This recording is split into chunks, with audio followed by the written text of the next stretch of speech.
네, 정치권의 핫한 이슈를 모아모은 이슈집 프레스룸 라이브의 뉴스 핵심 관계자 두 분 나오셨습니다. 어서 오십시오. 네, 안녕하세요. 네. 주말이었습니다. 이뇨한 국민의힘 혁신위원장이 이준석 전 대표의 부산 강연을 찾아갔었는데 거기서 섭섭한 일이 있었다고 합니다. 그래서 저희가 주제를 섭섭했다로 정해봤는데 우선 그 현장 모습부터 보고 오겠습니다. They are singing the songs of angry men here. And if you listen to them, all the answers are in there. By the way, Mr. Linton, am I the patient here? Am I the patient here? Are you here as a doctor? Yeah, I gotta say this, the real patient is in Seoul. 그래서 제가 의사인데 환자는 제가 더 잘 알죠. 네. 그 중간에 제가 그랬어요. 또 긍정적으로 하려고. 네. 아유 영어를 저보다 더 잘하시네요. 근데 네. 조금 섭했어요. 그거는. 네. 그 신당 발표하는 날까지 안으려고 노력할 겁니다. 네. 끝까지. 네. 기차 타고 올라오면서 그냥 끙끙 앓았어요. 저 양반 조금 마음 좀 어떻게 푸는 방법이. 내가 이번에는 실패했는데 또 만나서 또 풀어야 되겠구나. 네. 정관계 대변인. 이준석 전 대표는 이제 한국 사람인 이뇨한 위원장한테 영어로 얘기하고 또 이뇨한 위원장은 나 한국인인데 왜 나한테 영어로 얘기해? 좀 여기서 섭섭한 부분이 있었던 것 같아요. 어떻게 보셨어요? 저 장면 뭐 마음 편하게 본 분들은 이준석 전 대표를 지지하는 몇 분을 제외하고는 상당히 다 불편한 마음 가지셨을 거라고 생각합니다. 이뇨한 위원장이 혁신위원장 맡은 후에 한 2번 정도 이렇게 섭섭하다는 뜻을 전했는데 지난번에 이태원 추모 대회에 참석하면서 자리를 이석할 때 정확한 워딩이 이겁니다. 한국 X도 아닌 XX가 뭐 이렇게 자신에 대해서 홀대하는 대우를 받았었는데 이때 상당히 섭섭했다고 하고요.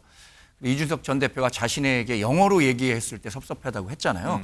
역지사지의 마음으로 봤을 때 제가 이뇨한 위원장 자리에 있었다고 하더라도 제가 이방인의 자격인데 그 자리에 있었다고 하더라도 한국말 다 할 줄 아는데 영어로 굳이 했다면 굉장히 불편했을 것 같고요. 그럼에도 불구하고 이뇨한 위원장이 굉장히 인격적으로 성숙한 모습을 보여줬다고 생각합니다. 끝까지 이준석 전 대표를 포용하고 함께 하겠다는 뜻을 전했으니까요. 이준석 전 대표가 가진 마음의 상처, 분노 있겠지만 전향적으로 다시 한번 좀 생각해 줄 것을 간곡히 전해드리고 싶습니다. 소영주 부대변인은 이준석 대표가 왜 영어로 쓴소리를 했다고 보세요? 그러니까 좀 제대로 된 말을 해달라는 것이에요. 다 비유지요. 그러니까 모든 것에 대해서는 판단이 있었을 거라고 보고, 그러니까 대사면이라는 부분들. 그러니까 이준석 전 대표는 거기서부터 첫 단추가 꼬였다고 생각하는 겁니다. 그러니까 본인에게 의사를 물어보지도 않고 무슨 적선하듯이 사면을 해준다. 거기부터 이뇨한 위원장의 출발점은 틀렸다. 그 다음에 지금 현재 국민의힘의 혁신을 한다고 하는데 방향이 용산에 있다 그 얘기를 하는 거예요. 왜 진단을 잘못했냐. 여기 와서 나 만날 시간에 그거부터 변하는 모습을 보이고 나서 이야기를 해라. 그러니까 지금 모든 것들이 제대로 된 언어가 전달이 안 되고 있다라는 측면에서 저는 비유적으로 영어를 썼다고 봅니다. 이걸 가지고 뭐 인종차별이나 어쩌냐 하는 것들은 네. 본질이 전혀 이제 본말이 전도된 상황이고요. 결국에는 이준석 전 대표는 당이 바뀌지 않는 이상 이뇨한 위원장을 만날 이유가 없다라는 뜻을 분명히 한 것이고 풀 수 있는 방법은 있어요. 섭섭해하실 필요 없어요. 이뇨한 위원장은요. 딱 한 가지가 있습니다. 이준석 전 대표와 관계를 풀 수 있는 건 윤석열 대통령이요. 이준석 전 대표 만나자고 하면 됩니다. 그러면 한 방에 해결돼요. 근데 그럴 리가 만무하지요. 정관계 대변인은 여기 서영주 대변인 말씀 어떻게 들으셨습니까? 윤 대통령을 직접 만나야 된다 뭐 이런 얘기? 이뇨한 위원장이 몇 번 얘기했죠. 대통령과의 관계 설정에서 자기가 관여할 수 있는 부분은 아닌 것 같다라고 겸양의 뜻을 밝혔는데 사실 이준석 전 대표가 가진 윤석열 대통령에 대한 반감이나 분노 이런 것들 당연히 이해하실 수 있을 거라고 생각합니다. 많은 분들이. 그럼에도 불구하고 어느 정도의 선을 지켜야 하는데 이준석 전 대표의 지금 행보가 우리 모든 사람들이 이렇게 수긍하고 이해할 수 있을 정도의 선을 지키고 있느냐라는 부분에 대해서는 의문을 제기하는 목소리가 많고요.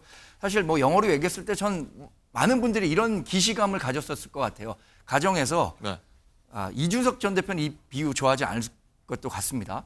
중학교 2학년 딸 아이가 아빠한테 혼나고 문 걸어 담그고 야, 문 좀 걸고 대화하자라고 했을 때 문 안 열고 그냥 꿍하게 앉아 있으면 이런 그 부모 마음 굉장히 안쓰럽잖아요. 네. 물론 이준석 전 대표가 딱 그거와 맞는 상황이라고 생각하지는 않습니다만 그런 느낌을 가진 분들이 많았을 거라는 생각은 해봅니다. 성주 대변인, 일단은 뭐 이 전 대표가요, 이제 2년장을 이제 끝까지 끌어안겠다, 이준석 전 대표를 끝까지 끌어안겠다고 하는데 이준석 전 대표는 이제 신당 창당 가능성 계속 내비치고 있지 않습니까? 뭐 진보 정당도 만나고 뭐 민주당 비명계도 만나고 있다 이런 얘기까지 하더라고요. 네. 일단 보시면 이준석 전 대표는 애당심은 있어요. 말하자면 보수에 대한 어떤 기본적인 가치를 버린 게 아니죠. 근데 애윤심이 없는 이유로 쫓겨났잖아요. 그러니까 지금 국민의힘에 남아있는 사람 친윤이라고 하고 윤핵관이라고도 하고요. 그거를 보통 애윤심, 윤석열 대통령에 대한 애정도에 따라서 남아있고 쫓김을 당하고 이런 상황이란 말입니다. 이게 바뀌지 않는 이상은 이준석 전 대표는 더 이상 여기에 국민의힘의 미래를 볼 수 없다. 이 얘기를 계속 반복적으로 하는 거예요. 그런데 말하자면 이인영 혁신위원장의 한계는 그거다라는 거를 계속 얘기하는 겁니다. 영어로도 얘기하고 태도로도 얘기하고 만나지도 않는 이유는 그러면 뭐를 해야 되냐. 진단을 제대로 해라 하는데 이인영 혁신위원장 어제 MBN에 와서 얘기를 했잖아요. 네.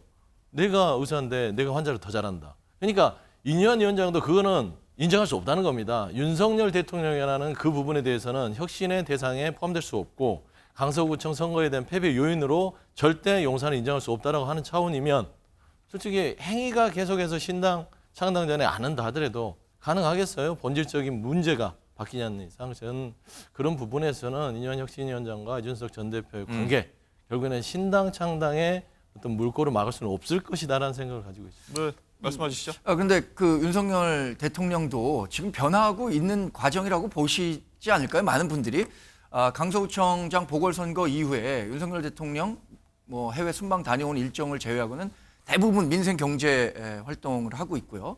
또 국민은 늘 무조건 옳다라고 얘기하면서 강서구청장 선거에서 나온 준엄한 민심의 평가를 깊이 새기고 있습니다. 그런 변화의 과정에 있는데 많은 분들이 뭐 물컵에 반 정도만 차 있으면 어떤 사람은 반밖에 없다고 하고 어떤 사람은 반이나 남았다고 생각하는 거잖아요. 그런 측면에서 윤석열 대통령의 변화도 이해해 주시면 좋을 것 같다는 생각을 아니 해봅니다. 윤석열 대통령이 변했다고 하는데 1년 7개월 동안 왜 우리가 대통령의 변화를 봐야 돼요? 대통령은 정말 완성돼서 준비돼서 국민들을 정말 잘 살게끔 해서 걱정 없이 해야 되는데 국민이 지금 1년 7개월 동안 대통령을 걱정하고 있습니다. 그리고 국민이 늘 옳다. 강서구청 참패 이후에. 그런데 뭐가 바뀌었어요? 갔다 오셔서 이태원 참사 일주기 참석 안 하셨잖아요. 국민들은 참석하라고 요구하고 있습니다. 늘 오르면 가야죠. 두 번째, 홍범도 장군 흉상 이전. 그 부분에 대해서 국민들은 반대 여론이 높아요. 그러면 당장 그거 처리하셔야죠. 아무것도 안 하고 있어요. 단지 민생 챙기겠다고 시장 가고 누구 만난다고 해서 민생이 바뀝니까? 그거는 말하자면 정치적인 쇼만 바뀐 거예요. 저는 그런 좀 비판할 수밖에 없습니다. 알겠습니다. 예, 뭐 이 전 대표가 구체적으로 뭐 12월 27일 뭐 이날을 뭐 결단 네. D-Day로 삼았다고 하는데 뭐 그렇게 예. 실행에 옮기실 거라 보십니까? 많은 분들이 그렇게 예상하고 있는 것 같고요. 저 역시 이준석 전 대표는 이제 아쉽지만 국민의힘을 떠날 생각을 거의 굳힌 상태가 아닌가라고 생각합니다. 12월 27일이 12년 전 2012년인데요. 11년. 그때 예. 비상대책위원회의 비상대책위원으로 임명되면서 박근혜 비상대책위원회에 합류하면서 2012년 총선을 치르기도 했었는데 자기가 그렇게 얘기를 했죠. 12일 갑자가 지났다. 그러면서 자신의 정치적인 행보에 대해서 중대한 결심을 하기 전에 만나는 또 뭐 김종인 위원장도 만났다 이렇게 얘기를 하고 있는데 저는 이준석 전 대표가 자신의 등원 가능성 그러니까 다음 국회에 입성하기 위한 가장 최적의 이 방안을 찾고 있는데 그게 신당 비례정당 신당을 찾는 게 아닌가라고 생각을 하고 있어요. 계속해서 말씀드리지만 우리 정당은 이준석 전 대표와 함께 하고 싶습니다. 네. 그러나 이준석 전 대표의 뭐 시간표대로 자신은 움직일 수밖에 없다고 보고 있습니다. 알겠습니다. 네.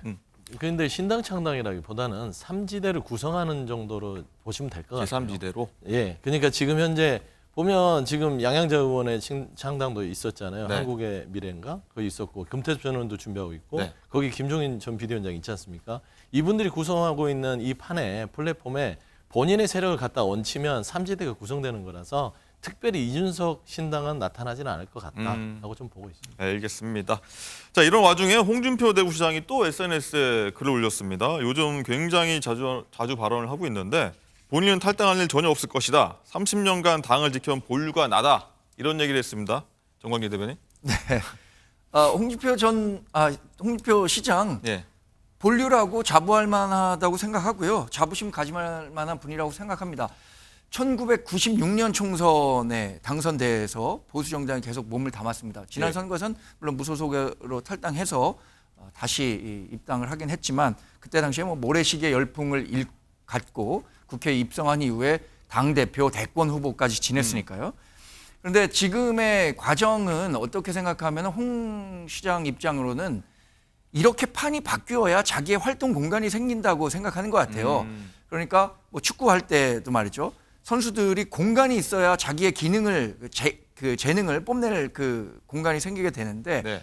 지금과 같은 상황에선 그 자신이 활동할 수 있는 공간이 없다 보니까 판을 한번 흔들어서 그러니까 뭐 국민의힘뿐만 아니라 정계 개편 얘기를 하고 있는데 그런 판을 흔들면 자신이 다시 등판할 수 있는 그런 좋은 기회가 마련될 수 있을 것이라고 보고 이런 류의 메시지들을 계속 내는 게 아닌가 생각하는데 그럼에도 불구하고 우리 당 지금 혁신위원회가 구성돼서 열심히 혁신 과정에 있으니까 여기에 좀 힘을 실어주시는 게 당의 원로로서 좋은 역할이 아닐까 생각해 봅니다. 네. 뭐 방금 그래픽도 나갔지만 홍 시장이 곧 정계 빅뱅이 올 것으로 보인다. 잘 대처하길 바란다. 이런 얘기를 했는데 서영주 대변인은 이거 어떤 맥락으로 보세요?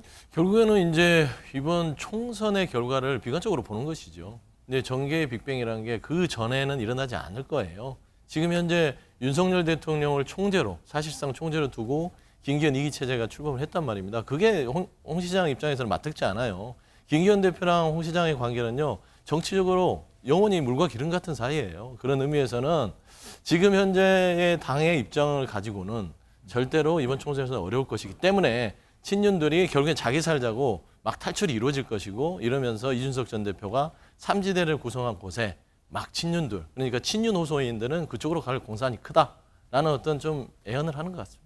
뭐 총선 이후에 벌어질 수 있다. 총선 안에도 벌어질 수 있고요. 이후도 벌어질 수 있는데 정계 큰 빅뱅은 이후고요. 현재 총선을 앞두고는 지금 현재 친윤 호소인들은 결국에는 당에서 버림을 받고 삼지대로 갈 것이다. 나는 좀 그런 애언을 하는 것이죠. 그런 전망을 해주셨고요. 그리고 정광재 대변인. 네. 홍준표 시장이 또 친윤계를 향해서 좀비라는 표현을 썼습니다. 뭐 곧 나라도 살겠다는 엑소더스가 친윤으로부터 급속히 퍼질지도 모른다. 이렇게 강도 높게 비판하더라고요.